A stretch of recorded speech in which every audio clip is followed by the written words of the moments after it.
अगर आप इतिहास को नहीं जानेंगे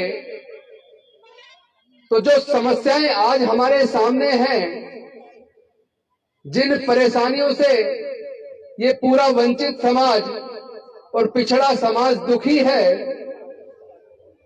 उसके कारण को अगर नहीं जानेंगे तो फिर आप इलाज नहीं कर पाएंगे। ये बिल्कुल उसी तरीके से है जैसे कोई व्यक्ति अगर बीमार हो जाए और बीमारी के वजह से वो डॉक्टर के पास इलाज के लिए जाए, डॉक्टर को अपनी समस्या बताए, डॉक्टर उससे पूछेगा क्या दिक्कत है तुम्हें।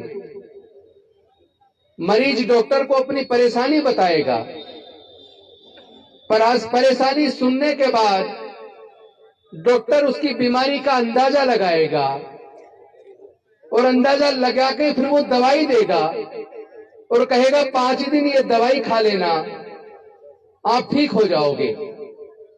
मैं आप सबसे पूछना चाहता हूं, अगर 5 दिन दवाई खाने के बाद आप ठीक ना होते तो फिर डॉक्टर के पास वापस जाओगे कि नहीं जाओगे? नहीं, आप ठीक नहीं हुए तो जाएंगे, तो डॉक्टर के पास वापस जाओगे नहीं जाओगे? जाएंगे ना।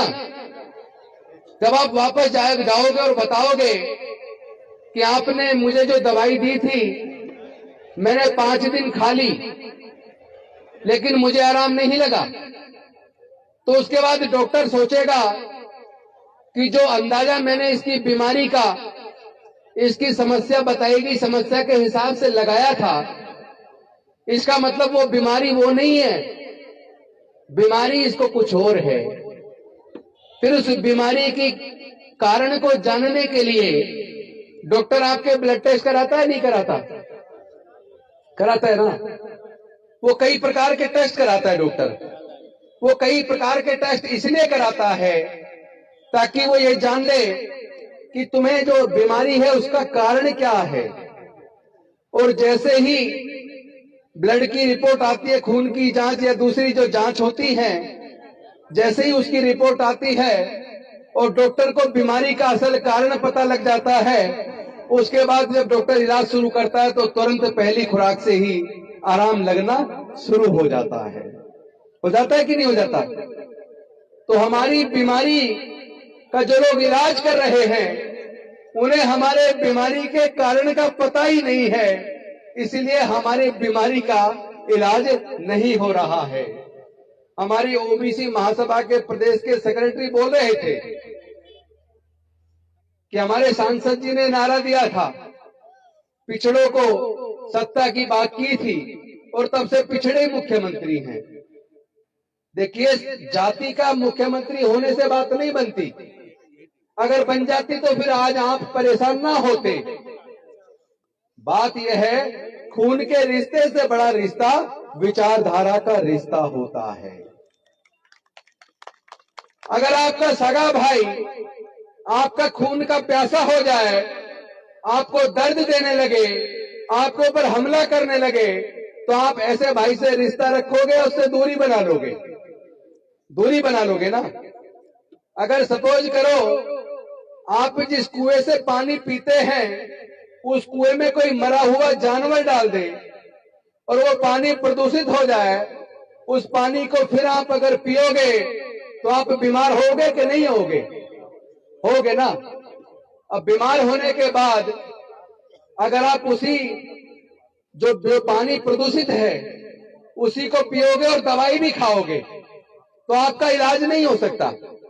इलाज तब होगा जब पानी साफ पियोगे, प्रदूषित पानी को छोड़ना होगा।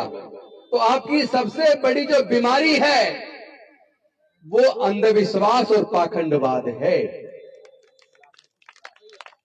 आप अगर अंधविश्वास और पाखंडवाद में बने रहेंगे तो आपकी बीमारी का इलाज संभव नहीं है। मैं आपको फिर एक एग्जांपल दूंगा।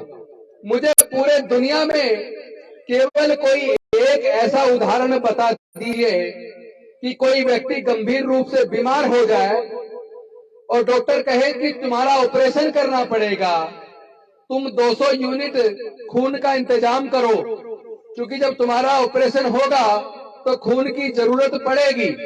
आप 20 यूनिट खून का इंतजाम करो।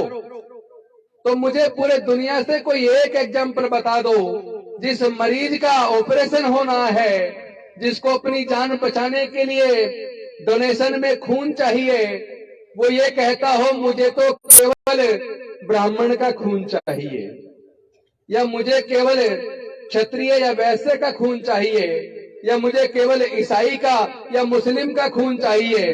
क्या पूरी दुनिया में कोई एक एग्जाम्पल मिलेगा? ऐसा नहीं मिलेगा ना। यानी जब आपकी जान बचानी है तो आपको पता है कि जानवर का खून इंसान को नहीं चढ़ सकता, जान बचाने के लिए किसी न किसी इंसान का खून चाहिए। तो तब तो आप जाति नहीं पूछते, तब तो जो भी जान बचाने के लिए खून दे दे उसी का खून अपने शरीर में कर लेते हो। लेकिन जब तुम ठीक हो जाते हो, तुम्हारी जान बच जाती है, तो जिस व्यक्ति ने खून देकर तुम्हारी जान बचाई है उसी को आप अछूत कहकर अपने घर से बाहर निकाल देते हो। इसका मतलब यह हुआ कि जाति कुदरत ने नहीं बनाई।